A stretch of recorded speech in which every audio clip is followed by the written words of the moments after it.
Mga kaserbisyo, nako, etong guest po natin, kinakabahan ako ng onte ha. Kasi ito yung magde-decide kung tutuloy pa tong show na to o hindi. Joke lang. Aba, mas matapang pa to sa akin. Nako, idol ko din to sa katapangan. Matapang na mambabatas, walang inuurungan. Pero game din naman, walang pikunan. Or meron ba? Tanungin natin siya mamaya. Sino po siya dito sa Just You and I? Just you and I. Eto, bongga! Ibinaba mula sa kanyang spaceship. Wow, meron tayong special guest, tsaka special, nasaan na yung spaceship? Aba, walang iba, kundi si Bicol Sara Representative at isa sa mga House Prosecutors na sobrang tapang na si Representative Terry Ridon. Kong Terry. Parang hindi maganda yung introduction ko ah. Hindi. Iniwas ko tumawa eh.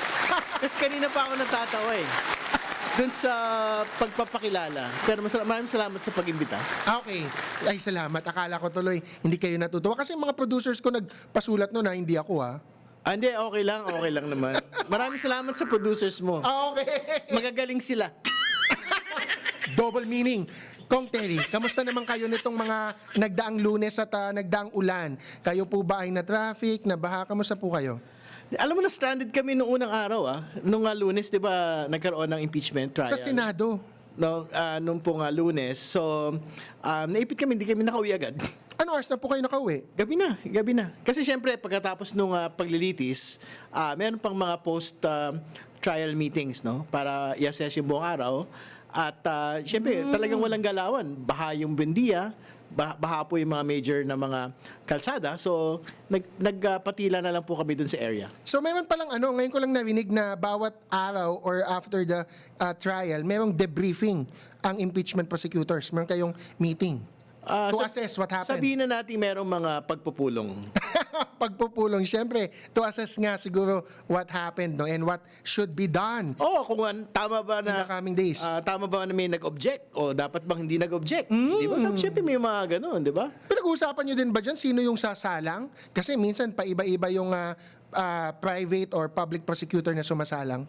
Tama, pinagpapasyahan po nung bawat article po kasi may kanya-kanyang teams, no? So pinagpapasyahan po ng mga article teams, no? Kung sino po yung isasalang, sino po yung mag-represent at sino po yung magsasalita doon po sa mga witnesses at sa mga araw po na yun. At dahil dyan, interesado na siguro dahil ikaw ang aming guest eh. Ako kailangan ko nang tanungin, kailan po ba kayo sasalang as a public prosecutor or mag-direct examination or cross-examination?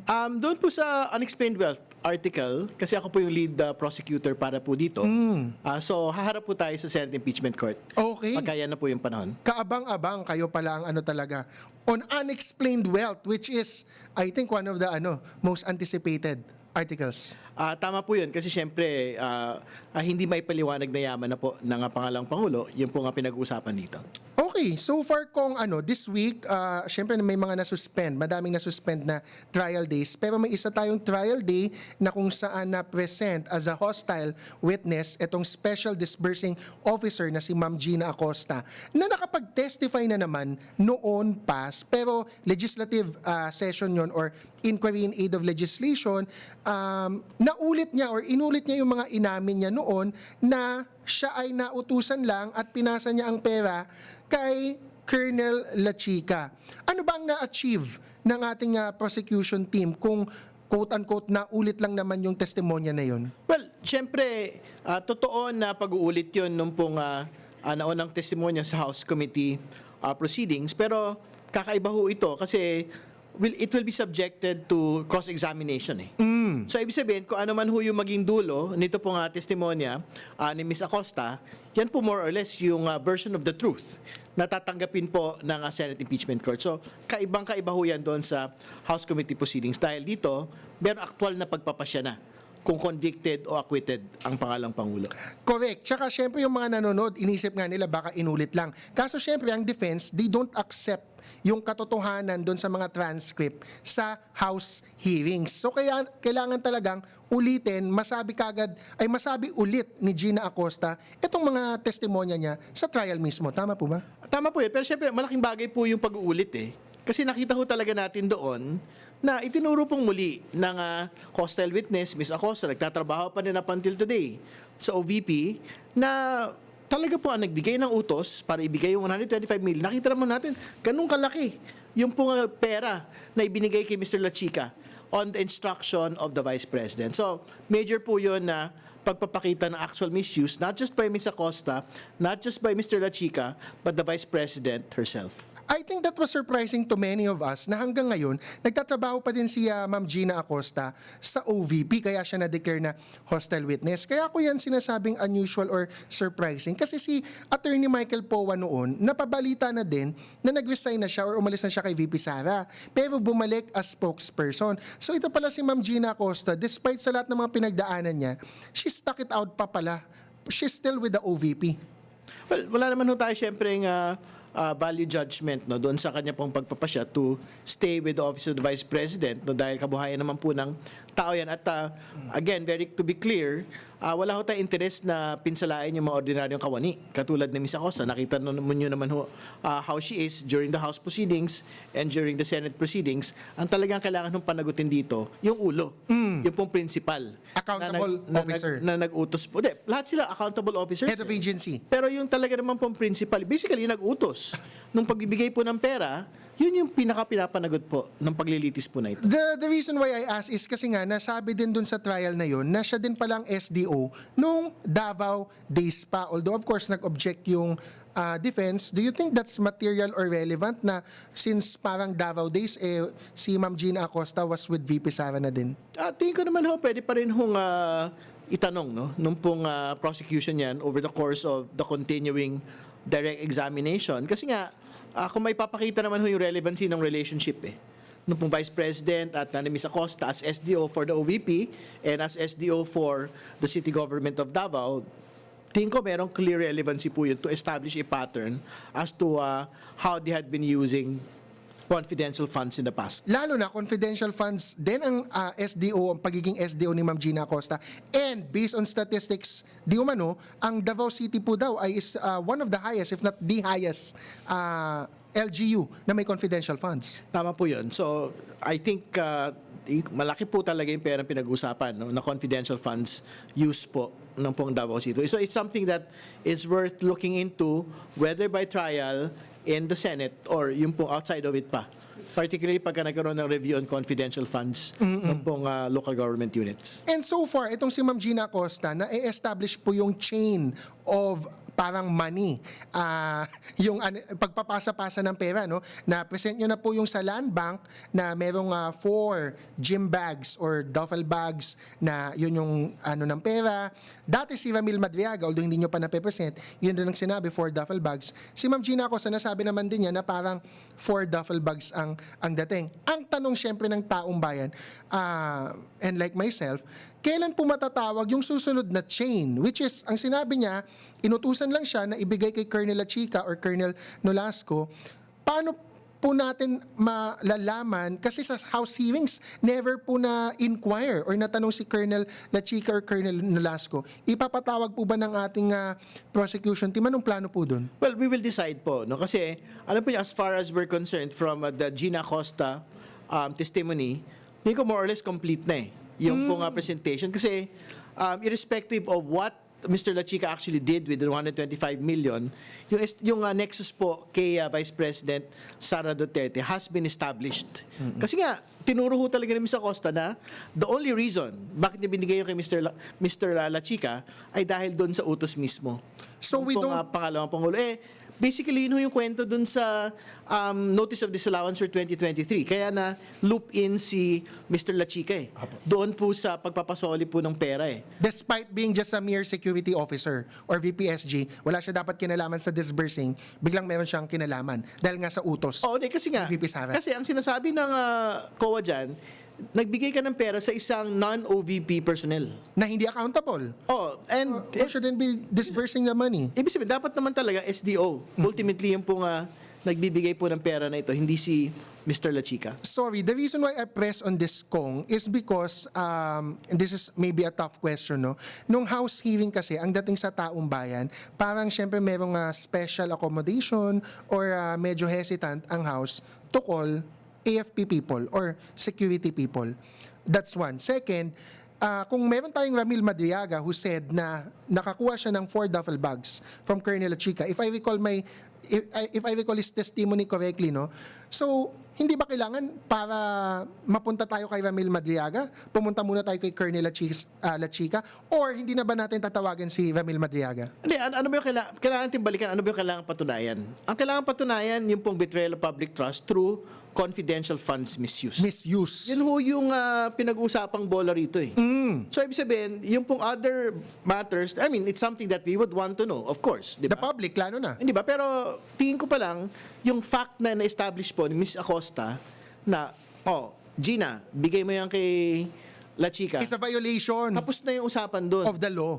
Tapos na yung usapan doon. Basically, pinakita na natin yung basis for the notice of disallowance nung pong bakit nakaloop in si Vice President Duterte, bakit nakaloop in si Ms. Acosta, bakit nakaloop in si Mr. La Chica doon sa notice of disallowance for 2023. I understand. So okay, doon pa lang pala na-establish na yung misuse. So parang baka icing on the cake na lang si Colonel La Chica or si Ramil Madriaga. But the reason why I asked as well about Ramil Madriaga, syempre na-present siya sa House Committee on Justice hearings. But you have one of the lawyers of VP Sara who's not actually defense counsel saying and parang taunting the prosecution team na i-present niya yan si Ramil Madriaga because he's the number one witness daw ng defense and he is the dream witness ng defense para daw ma-destroy ang prosecution. What can you say about that? Kasi parang kung hindi tayo, if there's, ako po ang dating sa akin, if there's hesitation to call Ramil Madriaga, does that prove Attorney Paulo Panelo or the camp of VP Sara right? Well, firstly, I don't think there's ever a hesitation. Kasi, for example, in the previous articles naman, hindi naman namin sinalang lahat eh. So what hesitation are actually talking about? But Okay. I don't know if he actually said na he is, in fact, a dream witness. Pero I think, Sinabi po niya, na dream witness. o parang nightmare witness for the prosecution. Hindi, isa lang nila. I mean, bakit niya pinipwersa yung prosecutor? Kasi anyway, witness naman ho ng depensa yun eh. Hindi ba? Actually. So ibig ko sabihin, kung gusto nila isa lang, hindi isa lang nila during their time. Walang problema. Why not?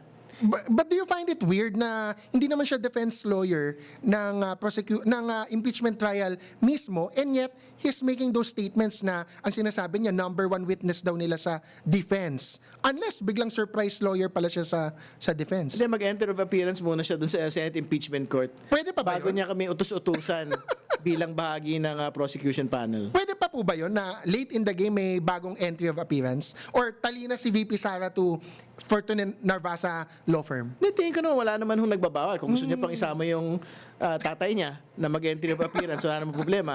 Wala naman ginagawa doon, nanonood lang, natutulog pa nga. Eh bakit nga po siya nandun? Nandun siya sa may parang witness box sa likod, si Attorney Sal Panelo naman. Bakit po siya nandun halos everyday? Hindi, actually, hindi ko rin alam. Hindi ko rin alam ba't siya nandun. But he has Baka to be a gusto- guest of someone. He probably is a guest of someone. Eh kaso minsan nakikita po siyang umiidlip or natutulog-tulog sa likod. Kasi hagip na hagip siya ng camera pag sinasalang yung witness tapos umiidlip siya. Eh sabi niya kay Attorney Lorna Kapunan, magpahinga daw si Attorney Lorna Kapunan. What can you say about that? Hindi, baka it takes one to know one. Kasi nga, nagpapahinga si Secretary Panelo eh. Habang meron po nga paglilitis, so alam niya ang pakiramdam ng pagpapahinga. Kailangan umidlip, kailangan magpahinga. Pero actually kayo, medyo light question. Kayo po ba, naidlip na ba kayo ever sa impeachment trial na parang medyo kumuha lang kayo ng 15-minute, 10-minute nap? Walang ganun. Hindi pwede yun kasi mahagip ka na camera eh. Ayun nga eh. Oh, walang Kaso ganun. never, sa impeachment prosecution team, walang umiidlip. Kasi bata pa kayo lahat eh. Hindi, di ko masabi dun sa mga kasama ko. Baka meron nakaitlip, no? Pero, Parang ako wala pa pong nakikita. pero kung nakaitlip man kami, wala kami aminin siguro. Di ba? Yes, and even Attorney Lorna Kapunan, despite her age, no? Kasi parang yun yung sinasabi ni Attorney Sal Panelo, is very energetic and parang never nag-doze off. I think malakas naman ho si Attorney Kapunan. So I think she can deliver the prosecution objectives pagka po siya po yung sumasalang. So what can we expect next week? After Ma'am Gina Acosta, ang susunod yatang SDO or disbursing officer is Fajarda. Tuloy po ba yon? And then of course yun nga, sabi nyo, you're still checking or thinking that the team, the entire team, whether Colonel Achica, Colonel Velasco is going to be called. So sino pong tatawagin or isasalang next week? Hindi, tuloy pa rin naman ho si Ms. Acosta next week. So, For cross-examination? for continuing direct. Kasi hindi pa naman tapos eh. Tapos si Mr. Fajarda. Tapos I'm sure yung pong iba pang mga napangalanan doon. Pero yung mga isasalang pa dyan, yung NBI for the yung po mga signatures, no? Kasi sinasabi nila na parang isang grupo lang eh, yung Ayun. pumirma for all of the acknowledgement receipts. No? Tapos pangalawa, yung PSA, para ipakita na yung pong mga Mary Grace Piatos, never born, never married, never died in the Philippines. Okay. So baka matagal pa kasi nga pinag-iisipan nyo pa sina Colonel Lachica or Colonel Velasco. Madami pa palang nakapila even if you consider calling them, no? So madami pang nakapila. Hindi, tama ho eh. Kaya nga sabi namin, kung masapatan na kami kay Mr. Fajarda at kay Ms. Acosta, we can move on to the other relevant witnesses like the NBI and the PSA. Okay. Now, how do you deal as a prosecutor? Pero bata ka din kong, so you're still social media savvy. But how do you deal with the social media aspect of the impeachment trial? Kasi noon, talagang kailangan you follow the televised coverage, TV. Ngayon, parang it's the first impeachment trial na medyo social media heavy. So how do you deal with do you think sobrang fake news? Kamusta ang social media angle ng impeachment trial ngayon? Tingin ko naman ho, mataas po yung reception no, doon sa witness presentation ng prosecution. Tingin ko naman most of the media and social media has been covering us fairly. Of course, meron po mga fake news, no? Pero it's confined within their own silos, no? So I don't think we are not bothered by these misinformation, disinformation. What about if the misinformation or disinformation comes from senator judges themselves? Siyempre, naman yan eh. I think there is a significant social media pushback pagka it is being done in social media, this disinformation and misinformation. So nakita naman ako natin yon in the last couple of weeks. And ako lang naman, hindi na si Kong Terry to, no? Medyo tumahimik yung mga naghahasik ng lagim, no? Kasi nga may pushback from the people. So, luckily. Ano meron?